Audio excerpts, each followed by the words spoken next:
So we're in Colossians chapter 1. Yes. Just raise your hand if you need it. Some of these verses I'll put up there for your eyes. One for Elliot over here. I'll take a pop chip. Thank you. Last time I did this, though, my voice got really dry. But it's all right. I love Owen, and he always offers me food, so I can't say no to that. All right. I just want to, before we get started, guys, if I could have your attention, please. I talked about how we collected questions from you guys at the beginning of, or not the beginning, last week, okay? These are some of the questions that I felt like were really, really interesting to me. Not that the other questions were not. They just happen to kind of relate. So these are a lot of the questions, word for word, that you guys have asked, okay? How can we prioritize God while also trying to do well in school? How can I get closer to God as a saved Christian who has felt distant, okay? What should I do if I'm stuck with the same group of people who are pulling me away from God? How do I turn to God first if I'm so used to turning to myself? These are honest and raw questions, and these are good questions you should be asking. You shouldn't be ashamed to ask them, even if you are a Christian, okay? How can I see God when my thoughts have become more negative? How do I deal with sexual immoralities or temptations? This one's really good. Is it hypocritical to give spiritual advice to people even if I'm not practicing what I preach, / I'm struggling in sin if I genuinely want to help someone? That's really practical, and I like to say that I struggle with that sometimes, right? Lastly, I know I believe in Jesus and I want to do more to live like I do. What are some practical things I can implement in my life to do that? These are all really, really good questions, and if you come in December, we'll have our elders and some of our leaders come up and try to respond to them in a way that's actually helpful for you and that directs you not to ourselves, but to Jesus, who we are here to worship, okay? But there's another reason why I have these questions up. A lot of these questions, they echo this thing inside of us, for those of you that are Christian, that feels like you're not enough, or you don't know if you're doing enough, or you feel like you're getting pulled away from God, you feel distant from God.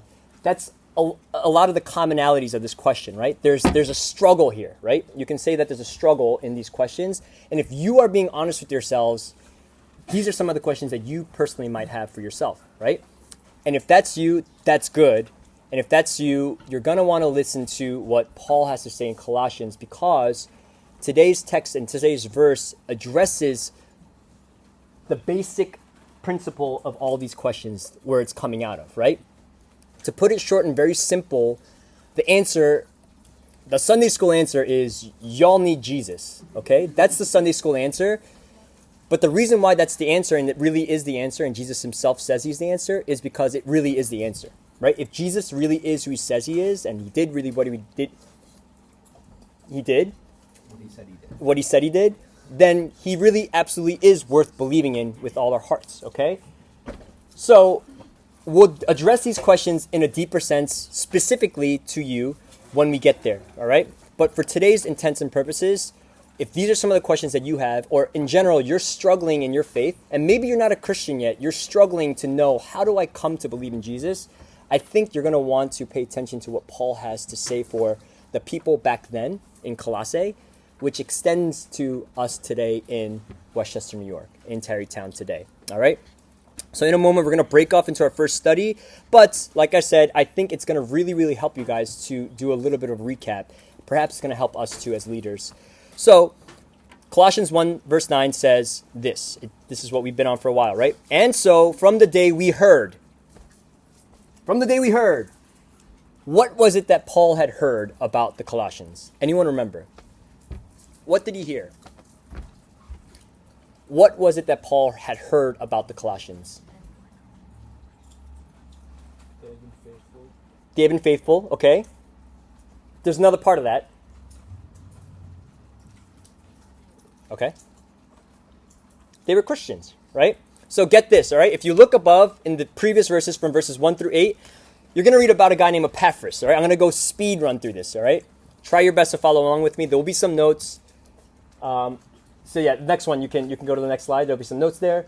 What was it that Paul heard? Next slide. Okay, so there's a guy named Epaphras. He believes in Jesus, and then he goes to Colossae, a city in modern-day Turkey, because he thinks these people in Colossae have never heard about Jesus. I need to go and tell them about this Jesus who can save them and give them eternal life and actually give them a better life in this temporary world. So he goes and he shares the gospel with people in Colossae. No doubt there are many people in Colossae that rejected him. We're like, bro, I don't want to hear none of that, right? But there were a few that heard the gospel from Epaphras, this message that there's a man named Jesus, that he came to live and he died and he rose again from the dead for their sake, to pay for their sins. That's what the gospel is in a nutshell. And they listened to it, and they didn't just hear it and think, wow, that's a great story. I can't believe this God died for me. They came to believe in this Jesus. Like, they full-fledged believed in him because he was real, and this is what he really did. And they knew that they needed him. So they come to believe in him, and as a result of believing in Jesus, their life begins to actually change. They begin to, what the text says, is bear fruit, right? They begin to do the things that Jesus calls them to do, and they begin to actually benefit the people around them, and they begin to have more joy in their own lives because the gospel has actually taken root into their hearts. They hear this good news, they become Christians, they practice what they say they believe. Not perfectly, because there's no doubt some still had sin, and all of them still had sin, but at the root of it, they believe in this Jesus, and they're following him with their lives. So they become Christians, right? So what did they hear? What did Paul hear from Epaphras? He hears that the Colossians became Christians. Pretty simple, right? All right, next slide. Look back at verse 9 with me. Paul goes on to say, from the day we heard, we have not ceased to pray for you. We have not ceased to pray for you, Colossians, who just became Christians because this man named Epaphras went to you and shared the gospel, and you believed in it, you heard it, and now you're living for Jesus, okay? What does Paul pray for? Or what does he do after he hears that they become Christians? He prays for them, right? Who said that? Marcos? Trustworthy guy. He doesn't cease to pray for them, right? It's not that every second of every day he's praying for them like he doesn't do anything else. But what this is saying is he is constantly, when they come to mind, he thinks about them and he's like, I'm going to pray that something happens to them. I'm going to pray for them, right? So the next question, obviously, is what are the two things that we said that Paul prays for? You can look back on this text. It's in verse 9. What is Paul praying for the Colossians? Anyone remember? Yeah. To fill them with the knowledge of his will through all the wisdom and understanding of the Spirit. Perfect. Verse 9 says, Paul is praying, in short, what that means is he's praying that they would know God more. They would know God's will more. Stefan, did you have your hand up? You're going to say that? Right? That's the first one, right? Paul is praying, God, do a work in their hearts to increase their knowledge of you. Okay? So what's the second part of the prayer, which kind of works in tandem with the first part? What's the second thing he prays for? It's right there in the text. I think if you go to the next slide, it says the first one, right? Okay, yep. Yes, Ethan. Bear fruit. That they would bear fruit. What does it mean to bear fruit? What does it mean for a tree to bear fruit? Anybody can tell me that? To make fruit. To make fruit. Oh my goodness, that is the best answer in the world. But that's the right answer, right? to make fruit. That's what it means to bear fruit, right? So Paul is praying that they would be filled with this knowledge of God and his will for their life because he's the one that made them and he's the one that loves them. And he's praying that they would know this more in order that, like any tree would bear fruit or make fruit, that they would bear fruit, right? I think that's the next slide. So the first thing is, go back one, Che. He prays that the Colossians would know God more. Very simple. If you're taking notes, by the way, I can send you all these slides because I think this is the most amount of slides I've ever made in my life. Ever. I'm not even kidding. Like this is all right. So no, it's not. I'm just telling you. There's a lot of notes here. Okay, I'm going to send this to you. Okay. Next thing he prays for is to walk in a manner worthy of the Lord, fully pleasing to them, which means, next slide. He prays that the Colossians' lives, their walks, would actually begin to be changed as a result of growing in their knowledge of God. Right. So like a banana tree would bear banana fruit, he's praying that they would bear fruit. Right. Simple as that. All right, bonus question. Next question. Here's a bonus question. All right, sorry, I can send you the notes. You can also take pictures if you want. Why is Paul praying this? Why is Paul continuously praying these things for Christians who have already come to know God's will to some degree and ones who have clearly began to already bear fruit? That's what Paul said, right? He's saying that I'm thankful that this is already happening to you. And then he goes on to pray to say, I'm going to keep praying that this happens to you. Why is Paul praying this for the Colossians? Anyone know? Anyone have an idea?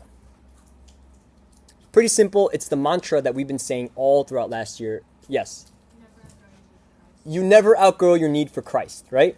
You can never exhaust your knowledge of an infinite and holy and perfect God, but there's always more to know about him in order to grow more like him, in order to bear fruit of him. Okay, does that make sense? So in short, the answer is this: we never outgrow our need for Jesus. We said this quote multiple times, right? The gospel, meaning the good news about Jesus, it's not just the ABC. People just think, I just got to believe in Jesus and I just live my life the way that I want. That is not the way the gospel works. Paul is saying the gospel, and Tim Keller is saying the gospel is not just the ABCs of our life, but it's the A through Z of Christianity, right? The gospel is the minimum requirement to necessary to enter into God's kingdom or to be saved, but we are also to make progress as people that live in his kingdom by going back to the gospel, by knowing Jesus. You never outgrow your need for Jesus. Okay. All right. Next question. What does it mean to walk? Next question. Oh no. Okay, what does it mean to walk in a manner worthy of the Lord? We talked about this 2 times ago. What does it mean to walk in a manner worthy of the Lord? That's the second part of his prayer, right? But we worded it a different way that actually helps bring it a little bit more to maybe easier to understand. I don't know. Anyone remember? Yes, Abby. Walk in such a way that reflects the worth that Jesus is to you. Yeah. You guys remember my shoes? Remember my shoes? My shoes? I love my shoes. And they have a high value to me. They're worth something to me. So when someone steps on them, you better believe I felt that, you know? And you better believe if I'm gone the next moment, I'm probably in the bathroom like checking it and like making sure it's clean. I'm obsessive about that. It's actually a form of worship, right? Because these things, as cheap as they might be, are worth something to me. Walking in a manner that's worthy of Jesus, it's not just to say like, oh, I got to check the boxes to say I'm a follower of Jesus. It's to say Jesus is worth something to you. He's worth everything to you. So walking in a manner worthy of him is showing that I'm walking this way. I'm going to choose to do this on my phone and not do this on my phone, or not cheat and do this and refrain from saying this about these people when all my friends are doing the same thing, because Jesus is worthy of that for me. That's what it means, and that's what worship is. When something is worth something so much to you, your life begins to gravitate towards that, and it begins to be influenced by that. And that's what worship is. You and I are created to worship. If you're not worshiping Jesus, you're absolutely worshiping something else. And there's times where even if you are worshiping Jesus, your hearts are tempted to worship something else. Okay? That's what worship is. Okay? So I think there's another slide. What does it mean to walk in a manner, to live in such a way that displays the worth of Jesus in your life? And again, that's what worship is. Thank you, Abby. All right? Worship isn't just singing songs. It's not just praising God on the guitar and singing like we just did. That's praise. That's part of worship, right? But worship is actually a lifestyle. All right? Worship is a lifestyle. When we become Christians, it is because our eyes have become opened to the value and the worth of Jesus Christ. And now when you say that Jesus is your Savior, you're saying he's your Savior from sin. But when you say he's Lord, you're saying he's so worth me following after in anything that he says, because he's worth it, right? That's what worship is. I think there's one more slide. Yeah, so worship, go back to that. Worship is what naturally happens. Something or someone is worth a lot to us, right? When we come to see the worth that Jesus is, our walks, our lives, well, it will naturally, and sometimes slowly, right? Sometimes our sin habits have a hold, but over time they will be grown out of, begin to be shaped by him. Again, not perfectly, but progressively. 10 years from now, if you're a Christian, you will not look the same as you do today. All right? So some of you guys are really struggling with certain sins, and you're like, it's beginning to get you to doubt your faith. If you have come to really know Christ, you can be sure that he's gonna change you. Right? That's what worship is. We forget sometimes, but he's going to change you. Next slide. We worship what is worth it. Right? We worship what is worth it. All right. So what does it look like to walk in a manner worthy of the Lord? That's the next question. We talked about what it is, but what does it look like? There's 3 things. We did the first one, and today we're going to do the second one. All right? Anyone remember what the first one was? And that's in verse 10, I think. What does it look like to walk in a manner worthy of the Lord? What does it look like to worship Jesus? Yeah. Okay, no? Okay. All right, Brookie.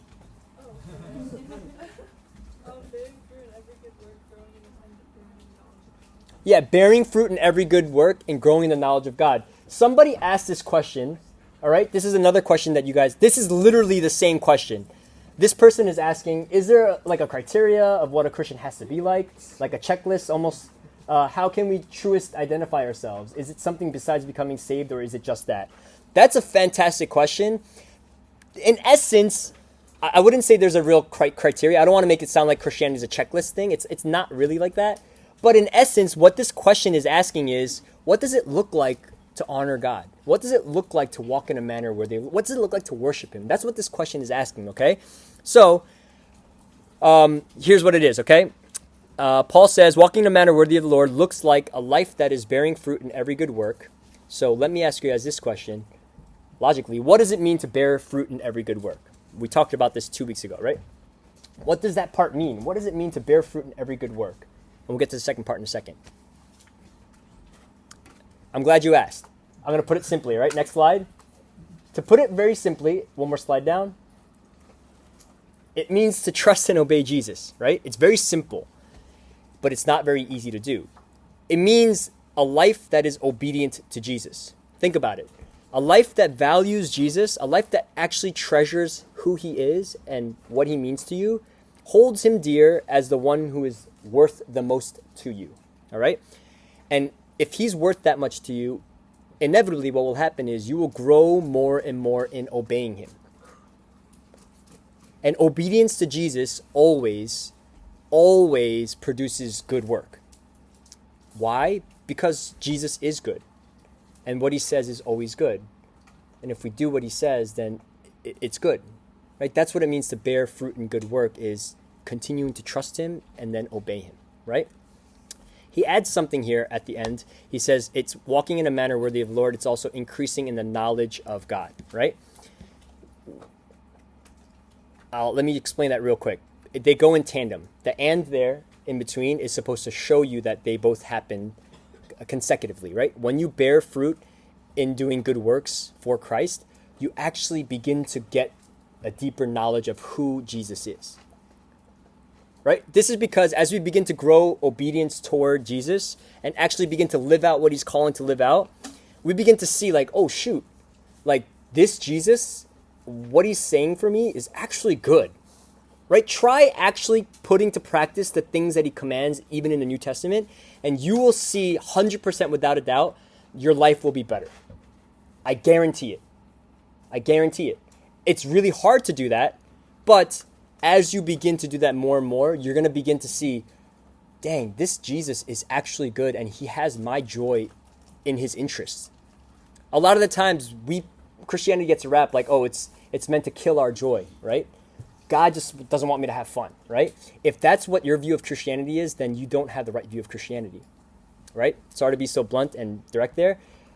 God is not a killjoy, one person says. God opposes all things that kills your joy, right? God is not a killjoy. God opposes all things that kill your joy. Think about all the times you guys have gone into sin. How much of that actually felt good? For the moment, maybe, but how much of that left such a bitter taste in your mouth or fractured relationships, right?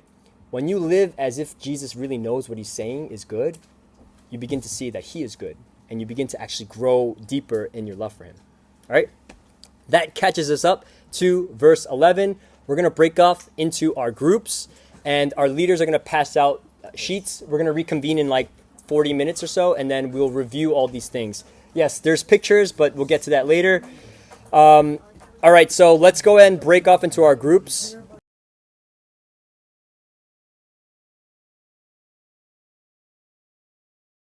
Here we go. All right.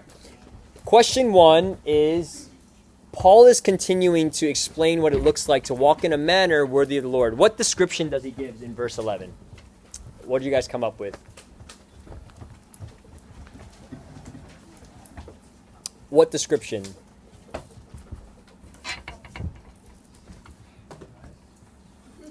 Not a trick question. It's word for word. You can just read verse 11, which says, James.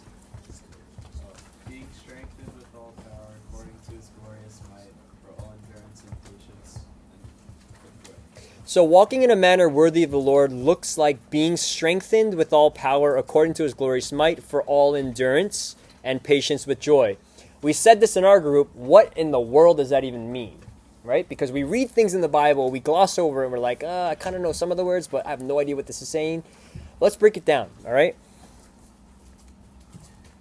Question 2, or actually, yes. Was there something before this, Jay? No. Okay. So, yeah, that's what it is. So let's break it down, right? Think outside the text for a moment. Our group liked this question a lot. How do people or things in general just get strength? Think of certain objects that need power. How do they receive it? What are some things that your group came up with? Like, think outside of this Bible verse for a second here. Just in general, how does that work? Yeah, Marcos. Food and chargers. Food. Everyone said food in our group, which I didn't think would be the first thing that everyone would say. Food and chargers, okay? Owen, what were you going to say? Food. You was going to say food. Yes. Sleep. Someone else said sleep, right? It's counterintuitive, right? Because you're doing nothing when you're sleeping, but actually your body's doing everything. It's recharging, okay? All right, so very similar to that, we have 3 things that are very common to us. You got EV charge, you got gasoline charge, you got solar power charge, and you got all 4 objects here being charged by the same cord. Logically speaking, that's how energy and power and being strengthening works, even for human beings, right? You need food. So here's some examples of people that need food. Food is fuel, right? Yeah, so we got Robert, he needs some Cheetos. Luke needing some food. I don't know what you guys, is that crumble cookie? Crumble cookie. Abby eating a burrito, being fed by Alyssa. Wow, I just want to say first, look how young Zachary looks here. That's just like a year and a half ago. He's like, now look at him. Look at this guy. The point of the fact is, food is fuel, right? The reality is, in order for us to do anything that we want to do, we need food. That food is broken down by your body to give you energy to do something as simple as blinking or even walking. Simple, right? Okay, question 3 is this, right? I think, yeah. What does Paul say is the source of the Colossians' strength? Not a trick question. What is the source? And then the second question is, how might the Colossians receive this strength from this said source? What's the source of the strength that Paul seems to be alluding to here in verse 11? Not a trick question. Yeah, Brooke. Jesus, okay. What in the verse tells you that it's Jesus? Do you know? His glorious might, right? That's a fancy way to say that this power that God has, power that can raise Jesus from the dead, this glorious power that's beyond comprehension, that's the power that Paul is saying you and I need to be strengthened with. Okay? Just keep that in mind. That kind of godly power, all power, is what you and I need to be strengthened by and with, right? Okay, so how do you receive that strength from God? How do you receive that? Is that okay, wait, go back one. That's the answer. Okay, how do you receive that strength? Think about how a phone receives a strength and how you receive strength, and now apply it to the biblical principle of receiving strength from God. It may not be directly from the text, but yes, Marcos. You have to plug in to You God. have to plug into God, right? Okay, great answer. That is the answer, right? So, in order to be strengthened by something, this is how it works logically, right?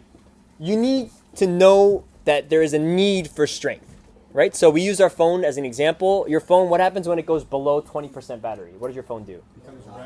It goes red, and then it pops up with a message saying, yo, you're running out of strength here, right? It tells you that. So that's your need for strength. Your phone has a battery life, and it's telling you need to charge, right? You know you have a need. The second thing is, logically, what do you do?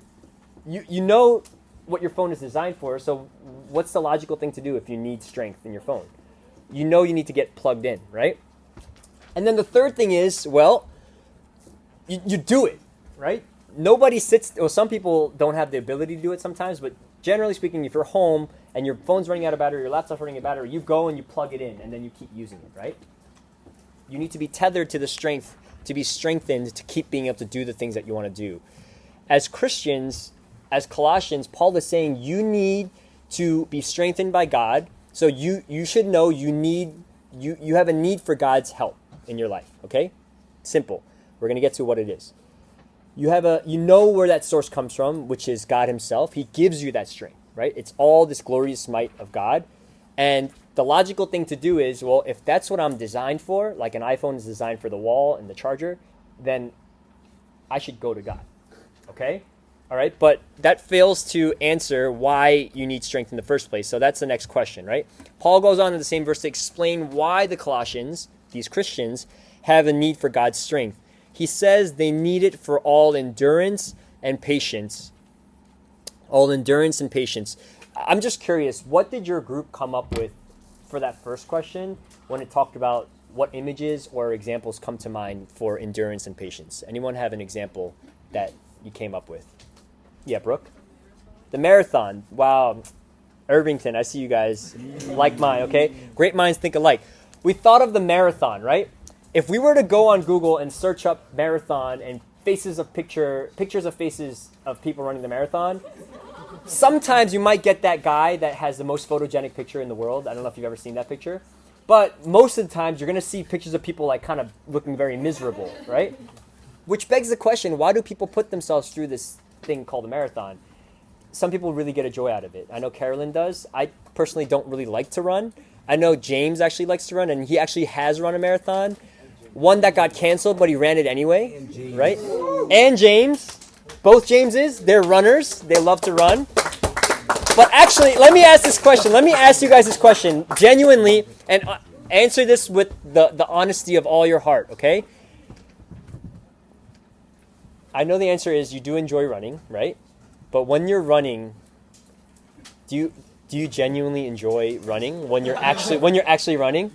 Honestly speaking, you don't have to just. I like it when I finish the run. You like it when you finish the run, right, James? You like it when you finish the run, but during the run, do you like it? It hurts. It hurts. It hurts, right? When you run a marathon, you enjoy swimming, right? While you're swimming. Okay, it's a little different. Okay. All right. Fair enough. Well, we're talking about running here, right? We're talking about running here, right? All right. Anyway, so back to this. Paul is explaining to the Colossians that you have a need for the strength that only God can give you, this all-glorious strength. And it's the strength you need, if you are a Christian, to endure and have patience. Let me ask you guys this question. What is it that the Colossians, and in addition to that, Christians in general, have a need for endurance and patience for? Think about why Paul is writing this letter in the first place. What do you think it is that Christians then, in the time of Colossae, and Christians today have a need for endurance for? What do you think it is? Think about your own life, right? Think about those questions that we had everyone asking, right? That all kind of comes from this point of like, I need help, right? What is it? What is it that Christians have a need for endurance for? What would you say? And think about why Paul was writing this letter in the first place. Remember, this goes back to, yes? Okay, because you need to keep learning and growing and learn and grow more. Okay, that is partially it. Yes?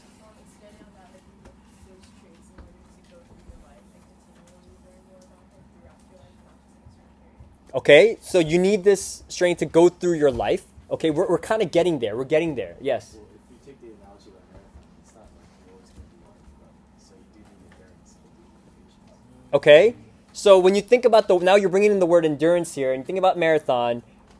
I've run a half marathon before, and it was miserable. I hated it. I hated every minute of it. Every minute we ran up with Carolyn, and I was like, Carolyn, it's gonna be over. I was thinking that for every minute, and it was like a 2.5-hour run, and I was like, this is miserable, right? Endurance, that's what endurance is, right? You have to muscle through some of those things, right? Okay, what else? Oh, I was going to say, like, especially for the Colossians, you said they were living in, like, a big area. Yes? And I was like, Tell me about this. did you say it was like a city? Okay, yes, it was So a big there's city. so many different like ideas and cultures going around. Yes. that people were like experimenting with like each different one. So especially for the Colossians, they had so many different things trying to hinder their ability to Woo! bear fruit, so they needed to endure. Yes, do this, whatever this is. Do that. Yeah, do that, do that. All right, Brooke, you got to, twin Brooke is going I to, don't know if you said this, but they're also being persecuted, which can be really discouraging. With yes, sympathy. that's all part of it. There's no one size fits all for this. This is just general speaking. Jesus himself says, in order to follow me, like, it's going to feel like you're dying when you follow Christ, right? Being a Christian, if you think that being a Christian means an easier life for you, I'm sorry to say you got it wrong to some degree. It's a better life for you, hands down. I will guarantee you that. But it is not an easier life for you because you are going to face some kind of persecution, whether that's minor in Westchester, you might face it with your friends, they may make fun of you, or whether you're in Uganda or anywhere in Africa right now and you're actually almost dying for your faith. There is some kind of persecution because people don't like Jesus. Okay, but there's also this temptation that you and I feel. You may already treasure Jesus and he may be worthy of your life and you know that, but we still get tempted by our own sin, don't we? We're still kind of pulled by other ways to be walking in ways that are not honoring to the Lord when we know that that's the right way. That's what sin is, right? We get tempted. We still have that effect because sin is still here and Jesus will fully pull it away one day, but here we still experience that pull, right?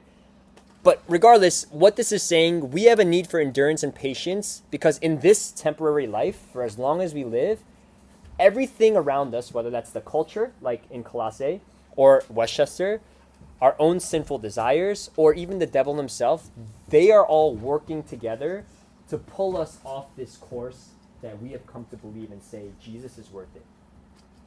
Right? So just because you're Christian doesn't mean that you're not going to have struggles like that. Every day is a waking struggle to pull you away from your love for Jesus. Right? And so Paul is saying that's why you need to be strengthened by the same Jesus that these things are trying to pull you away from to endure for the rest of your life, right? Does that make sense to you guys? I think I have a slide for that, right? The culture around them, the remaining sin in all their own hearts, the devil himself were all at work to pull them away from Jesus, who is the source of life, strength, and joy. All right? So the next question is, when you consider the words endurance and patience, we always think of it hard. We think of marathons. We think of running. We think of just working out and things that are not really that pleasant to do, right? But Paul adds this interesting word there, and he says, with joy. What do you think that he's trying to communicate to the Colossians by adding the word joy to something that doesn't usually have joy with it, like running a marathon or being patient towards other people that are just not fun to be around, right? Why do you think Paul attaches this word joy to it? It's intentional, but what is he trying to communicate here? What do you think? Yeah, Elliot? It's like sort of anticipating something that's going to happen, or like being happy while you're waiting for something. You know, you believe something good is going to happen, and you can like endure and be happy while you're waiting. So he seems to be saying, you're right, Elliot, right? There's an anticipatory joy that comes from enduring through these things, kind of like a kid that, you know, you tell him, if you wait 5 minutes, I'll give you that marshmallow, right? He's like, okay, this 5 minutes is so long, but that marshmallow is worth it, so I'm going to go through this, right? That's partially it, right? There's a joy that comes from obeying Jesus that will lead to this future of glory. But I'm going to argue here that there's also a joy that comes in the process of enduring that Paul is talking about here. Just like for Henry, who actually has joy while he swims and uses his muscles. Or maybe James, who's running, and actually there's a joy that comes out of that, right? What Paul is saying by attaching the word joy here is three things, really. First off, he's saying that that joy is possible, right? Joy is possible even when enduring hardships or having to exercise patience, right? But it's not just possible, it's provided, right? Joy is provided when we remain connected to God. And furthermore, he seems to be communicating that joy is the power needed to endure through hardships and trials of the life, to be patient in long suffering. And Jesus is that joy. It kind of comes full circle here. Does that kind of make sense to you guys?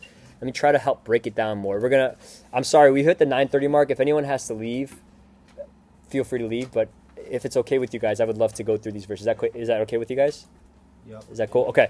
All right. So we'll speed run through this. All right. Next. Okay. So what do these passages, the three examples that I gave, talk about and give us more flavor for what joy is? Right. The first one is Matthew 13:44, and this is one of my favorite verses. So powerful. The kingdom of heaven is like treasure hidden in a field, which a man found and covered up. Then in his joy he goes and sells all that he has and he buys that field. In his joy, he sells everything that he has to buy this field, because that field, that treasure, is worth selling everything for. It doesn't mean that it wasn't painful for him to sell that all off, but it does mean that this treasure was far greater than anything that he could part with. And that treasure is Jesus, all right? Okay, so next slide. Jesus, his worth surpasses the worth of anything else in this world. Anything you and I need to endure this life, or patience that we need to have as a result of having Jesus, it's totally worth it.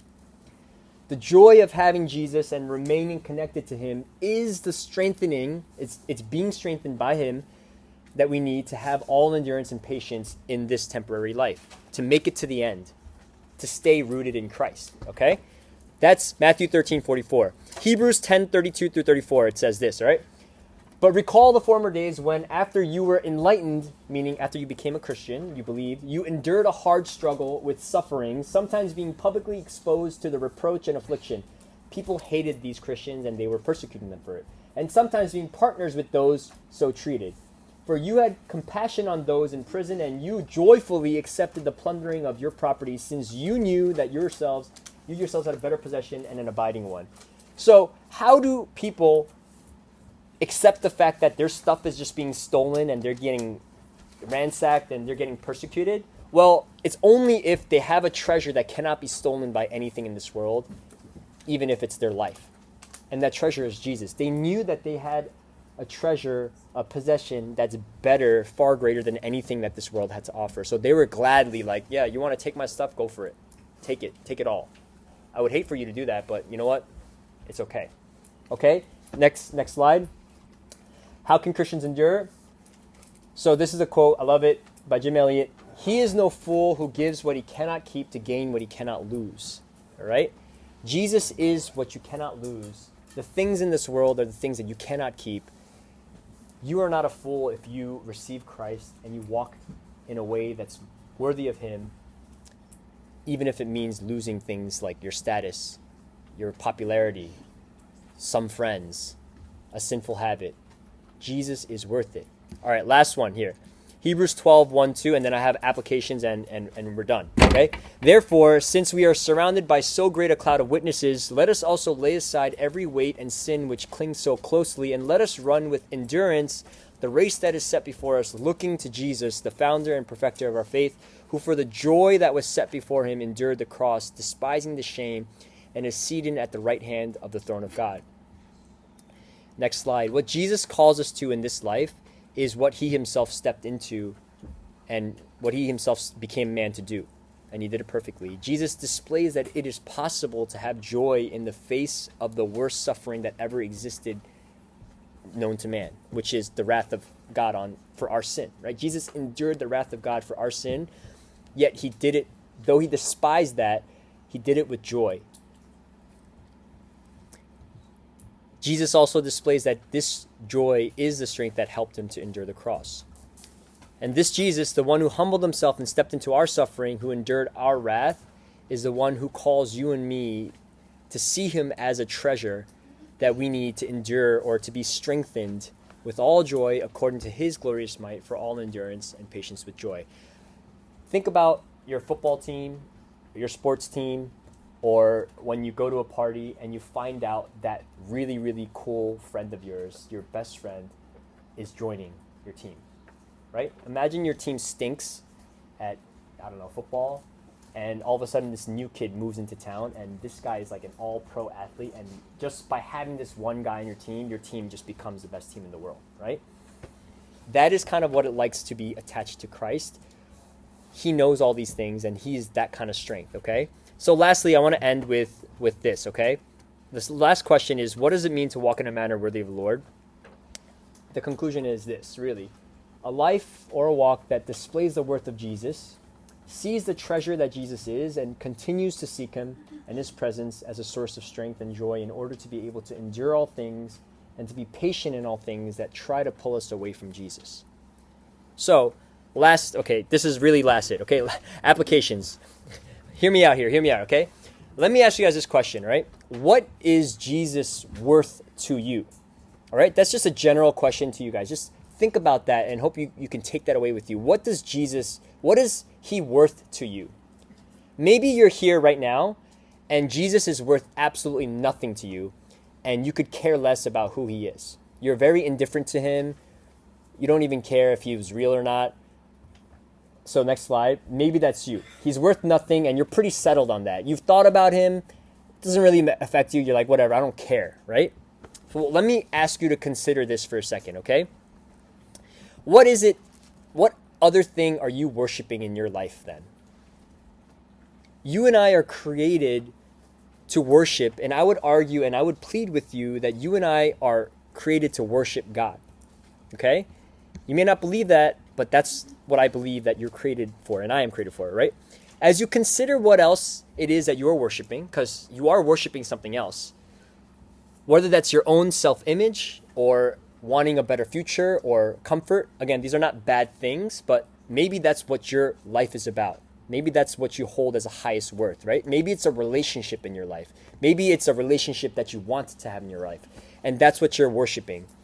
I want you to honestly ask yourselves, if that's you, right? Honestly ask yourselves these two questions, okay? Can you say without a doubt that you can bank your whole life on these other things that you are worshiping? Can you say that these things will never, ever, ever fail you? And then honestly ask yourself this, right? Have these things satisfied your deepest longing? Or have you always felt like you're craving for more, even when you've had this, even if it was for a moment? Now imagine being at the end of your life. You're on your deathbed. You know you're about to die, okay? If and when you get to this point, what will those things do for you? Your achievements, your money, your comfort, anything, that person, what will they do for you? I'm not saying it's wrong to have those things, right? But if your life was all about achieving that and having those things, when you die, what will all of that be worth for you? Honestly, think about it, right? There's a verse that's really, really, really helpful here, and it's Matthew 16:26. For what will it profit a man if he gains the whole world and forfeits his soul? I want to plead with you, if you do not believe in God, that you are created with the soul that is eternal. And your soul is created to worship this God. And worshiping him actually is good for you.